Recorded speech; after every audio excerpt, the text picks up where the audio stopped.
Hi hello నమస్తే నేను మీ Swathi welcome back to our channel Swathi నాటన్స్. ఈ వీడియో అయితే చాలా రోజుల క్రితం వీడియో అండి. బట్ కాకపోతే ఇది నా ఫోన్లో ఉంది, అసలు డిలీట్ చేయడం నాకు ఇష్టం లేకుండే. ఇంక ఇవన్నీ మెమరీస్ కదా అని చెప్పేసి పోస్ట్ చేస్తున్నాను. ఇదైతే ఫాదర్స్ డే రోజు, బట్ ఆ రోజు థర్స్డేనో సంథింగ్ ఏదో ఉంది, దేవుడికి ఇంకా పాయసం ఎక్కిస్తాం అని చెప్పేసి ఇట్లా సేమియా పాయసం చేస్తున్నా. ఇదైతే మా ఇంట్లో అందరు ఫేవరెట్ అనమాట. సో నేను ఎలా చేస్తాను ఏంటి అనేది చూసేయండి. ఇక్కడ సేమ్యాని ఫస్ట్ మంచి గీలో ఫ్రై చేసుకున్న తర్వాత డ్రై ఫ్రూట్స్ అవి కూడా మొత్తం అంతా రోస్ట్ చేసుకున్నాను గీలో.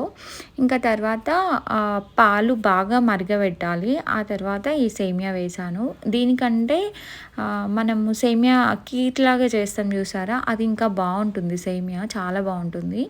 ఎక్కువ అది ముస్లిమ్స్ వాళ్ళు రంజాన్ అప్పుడు చేస్తారు కదా, చాలా బాగుంటుంది. మ్యాక్సిమం నేను కూడా అదే యూజ్ చేస్తుంటే, అప్పుడప్పుడు ఇది కూడా యూజ్ చేస్తాను. సో కొంచెం సేమియా అనేది కొంచెం మెత్తగా అయిపోయిన తర్వాత దీంట్లో డ్రై ఫ్రూట్స్ వేసాను. సో ఇంకా అలాగే మిల్క్ మేడ్ కూడా వేసాను. మిల్క్ మేడ్ వేస్తే చాలా టేస్టీగా ఉంటుందండి, మంచి క్రీమీగా ఉంటుంది. ఇంకా అలానే దీంట్లో కొంచెం ఇలాచీ పౌడర్, ఇంకా వచ్చేసి షుగర్ కూడా వేసాను. షుగర్ని నార్మల్గా డైరెక్ట్గా వేసే కంటే కూడా మనము షుగర్ని ఇట్లా పౌడర్ లాగా చేసేసి దాంట్లో ఇలాచీ కూడా పౌడర్ చేసి వేస్తే చాలా టేస్టీగా ఉంటుంది. ఒకసారి ట్రై చేయండి.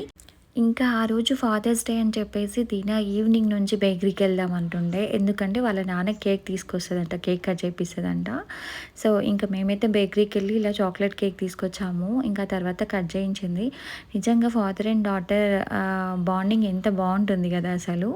ఇలా ఇంకా ఈవినింగ్ పకోడీ చేశాను. అంటే 8 అవుతుందిలేండి. నాకు ఈ ఫొటోస్ ఇవన్నీ చూసాక భలే